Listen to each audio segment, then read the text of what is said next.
Hey guys, what's up? This is Michael Lyga bringing you my very first review. I'm going to be reviewing the Strokes' new single called The One-Way Trigger.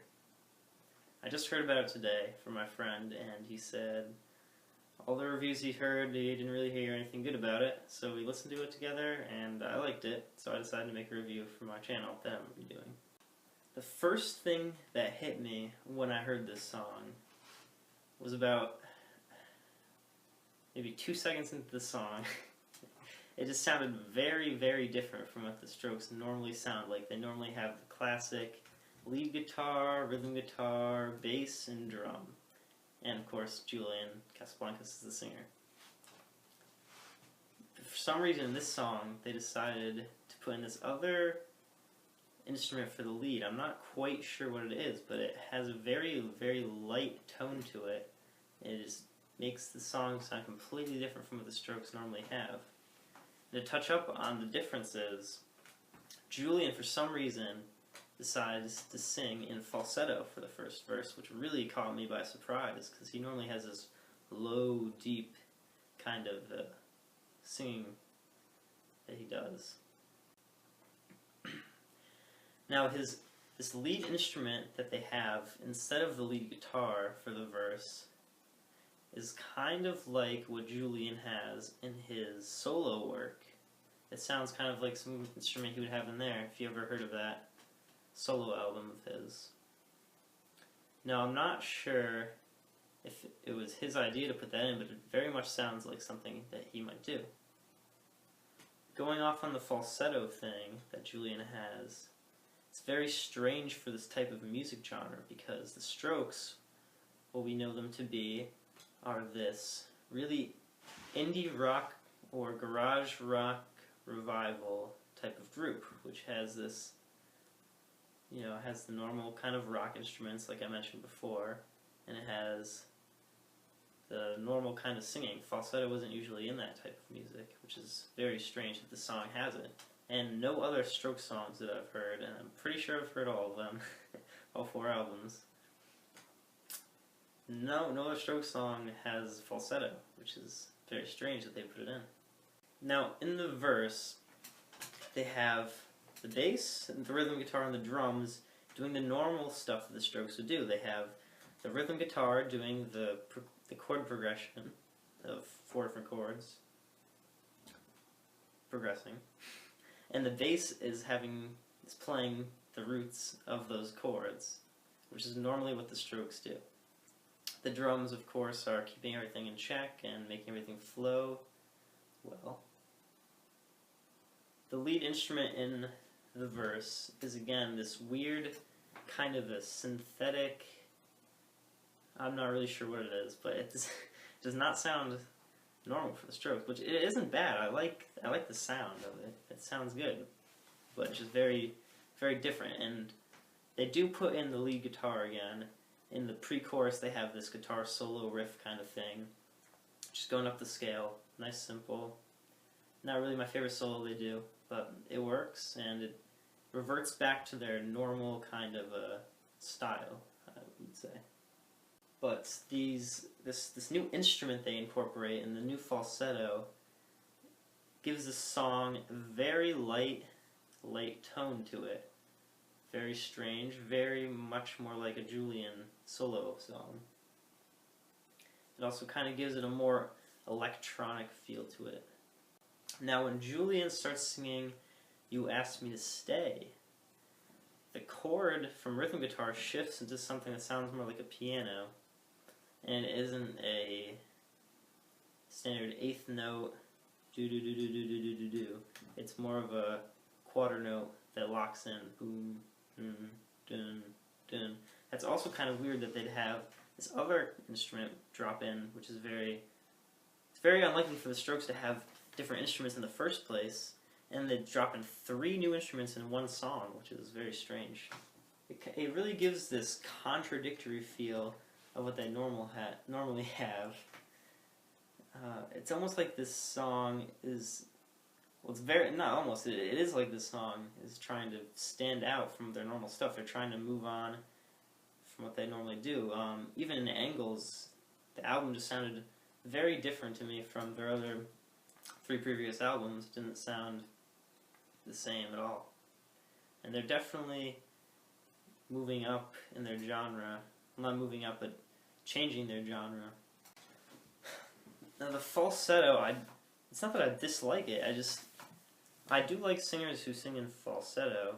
It doesn't sound right to me in the verse. It sounds like Julian should be singing his normal low wave style singing that he normally does. It makes it sound very off. It catches you by surprise. It doesn't really sound right in the verse, but in the chorus, I think it adds a nice feel to it. It has a lot of emotion, a lot of character in the song that it brings out. And it sounds nice in the chorus.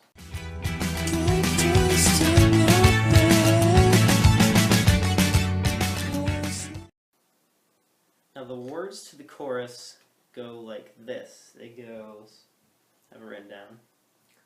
Find a job, find a plan, find a home, find a dog, settle down, out of town, find a dream, shut it down.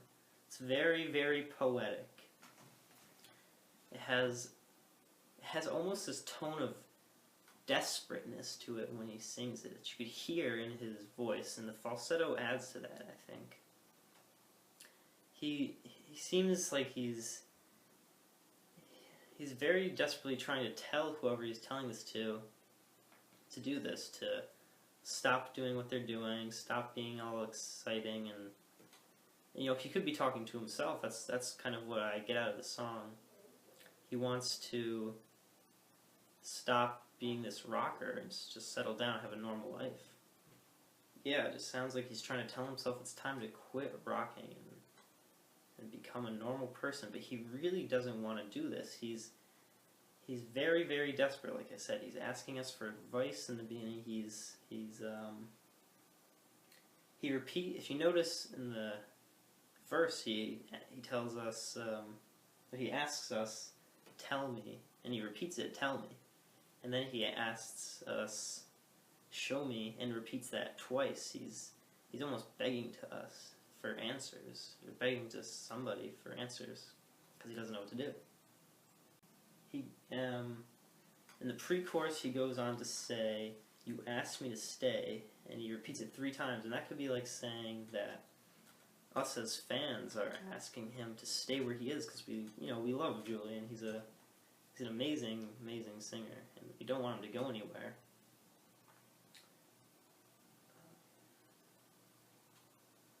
Then again, in the chorus, he's talking about settling down, and you could tell he really doesn't want to. He's asking, is there any other way that I can do this, that I could settle down, be a normal guy, but still do the things that I like to do? Also in the pre-chorus, he says that there's 1,000,000 reasons to leave, which goes on and kind of works with the title of the song, One Way Trigger. He only sees the one side of the trigger. He only sees the one side of what he's doing, and that's the negative side. And he wants to see the other side, but he just doesn't see it. And so he only sees these millions of reasons to leave. Now at the end of the song, Julian talks about this girl and how he can't stand thinking about being away from her. But he seems to be saying that he knows if he stays doing what he's doing, he can't be with her. And at the very last line, he asks, can you wait for all of this? He wants to know, I think he's asking that he just wants to know if it's possible, if she could wait for all this stuff to go away, all this rock stuff, all his career to just end so they could be together. Because he doesn't think that you could have his career and his love life going on at the same time.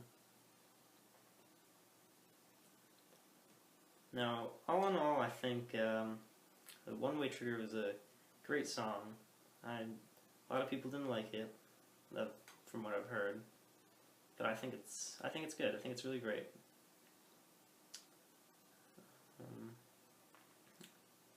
Let me know what you guys think in the comments.